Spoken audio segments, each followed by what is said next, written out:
नमस्कार दोस्तों, आपका स्वागत है हमारे YouTube चैनल श्री कहानियाँ में।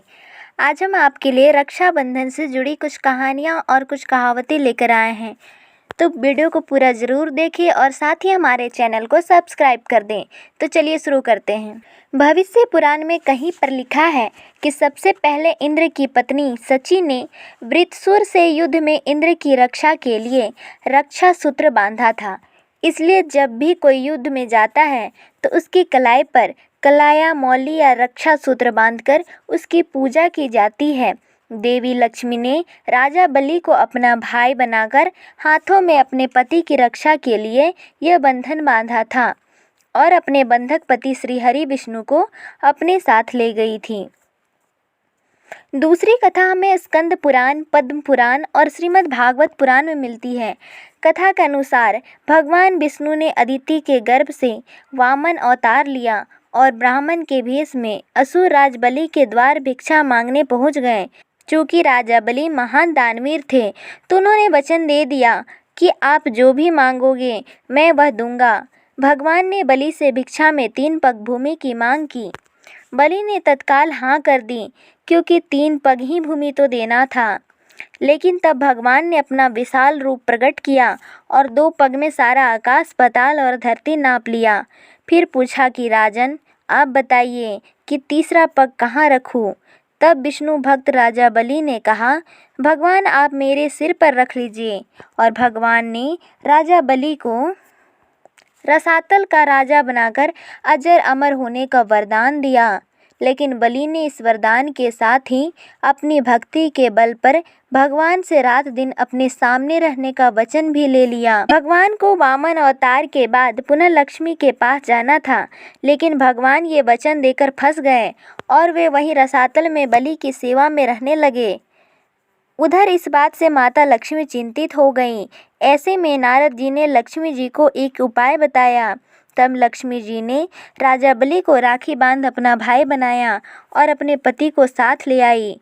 उस दिन श्रावण मास की पूर्णिमा तिथि थी। तभी से यह रक्षाबंधन का त्यौहार प्रचलन में है। एक अन्य कथा के अनुसार माना जाता है कि राजसूय यज्ञ के समय जब श्री कृष्ण ने शिशुपाल का वध किया था तब उनकी अंगुली से खून बहने लगा। इसे देखकर द्रौपदी ने तुरंत ही अपनी साड़ी का एक टुकड़ा फाड़कर उनकी अंगुली पर बांध दिया था। इस कर्म के बदले श्री कृष्ण ने द्रौपदी को आशीर्वाद देकर कहा था कि एक दिन मैं अवश्य तुम्हारी साड़ी की कीमत अदा करूँगा। इन कर्मों की वजह से श्री कृष्ण ने द्रौपदी के चिरहरण के समय उनकी साड़ी के इस पुण्य के बदले ब्याज सहित इतना बढ़ाकर लौटा दिया और उनकी लाज बच गई। कहते हैं कि इसी दिन के बाद रक्षाबंधन पर बहन द्वारा राखी बांधने की परंपरा की शुरुआत हुई थी। उत्तर भारत में रक्षाबंधन वाले दिन अर्थात श्रावण की पूर्णिमा को राखी का त्यौहार मनाया जाता है, जबकि दक्षिण भारत में समुद्री क्षेत्रों में नारियल पूर्णिमा का त्यौहार मनाया जाता है। नारियल पूर्णिमा खासकर सभी मछुआरों का त्यौहार होता है।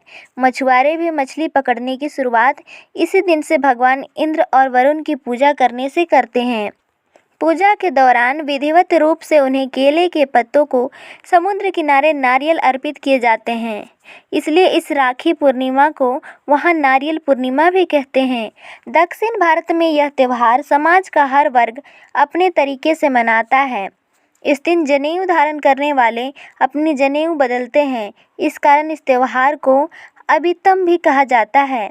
इसे श्रावणी या ऋषि तर्पण भी कहते हैं। प्राचीन काल से ही राखी के रूप में मौली या कलावा बांधने का प्रचलन रहा है। हाथ के मूल में 3 रेखाएं होती हैं जिनको मणिबंध कहते हैं। भाग्य व जीवन रेखा का उद्गम स्थल भी मणिबंध ही है। इन तीनों रेखाओं में दैहिक, वैदिक व भौतिक जैसे त्रिविध तापों को देने व मुक्त करने की शक्ति रहती है। इन मणिबंधों के नाम शिव, विष्णु एवं ब्रह्मा है। इसी तरह शक्ति, लक्ष्मी व सरस्वती का भी यहाँ साक्षात वास रहता है।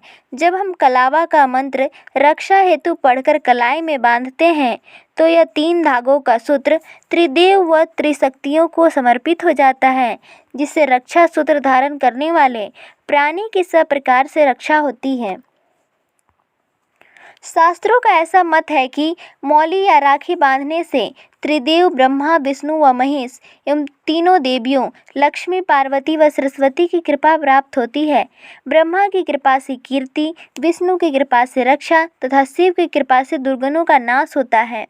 इसी प्रकार लक्ष्मी से धन, दुर्गा से शक्ति व सरस्वती की कृपा से बुद्धि प्राप्त होती है। यह मौली किसी देवी या देवता के नाम पर भी बांधी जाती है, जिससे संकटों और विपत्तियों से व्यक्ति की रक्षा होती है। यह मंदिरों में मन्नत के लिए भी बांधी जाती है। संकल्प के लिए भी रक्षा सूत्र बांधा जाता है। जिस तरह की राजा बलि ने 3 पग भूमि को दान में देने के पहले जल छोड़कर संकल्प लिया था कि मैं 3 पग भूमि दान करता हूँ, इसी तरह रक्षाबंधन पर हम बहन को उसकी रक्षा का वचन देते हैं। मौली बांधकर किए गए संकल्प का उल्लंघन करना अनुचित और संकट में डालने वाला सिद्ध होता है। यदि आपने राखी या मौली बांधी है तो उसकी पवित्रता का ध्यान रखना भी जरूरी हो जाता है। शास्त्रों के अनुसार मौली बांधने से उसके पवित्र और शक्तिशाली बंधन होने का एहसास होता रहता है और इससे मन में शांति और पवित्रता बनी रहती है। व्यक्ति के मन और मस्तिष्क में बुरे विचार नहीं आते हैं और वह गलत रास्तों पर नहीं भटकता है। कई मौक़ों पर इससे व्यक्ति गलत कार्य करने से बच जाता है। महाभारत में भी रक्षाबंधन के पर्व का उल्लेख है। जब युधिष्ठिर ने भगवान कृष्ण से पूछा कि मैं सभी संकटों को कैसे पार कर सकता हूँ, तब श्री कृष्ण ने उनकी रक्षा तथा उनकी सेना की रक्षा के लिए राखी का त्यौहार मनाने की सलाह दी थी। आज की हमारी जानकारी यहीं तक थी। वीडियो को पूरा देखने के लिए धन्यवाद। कृपया हमारे चैनल को सब्सक्राइब कर दें और कमेंट में बताएं आपको कैसा लगा जानकारी, और साथ में आप कहाँ से हैं ये भी ज़रूर लिखें। धन्यवाद।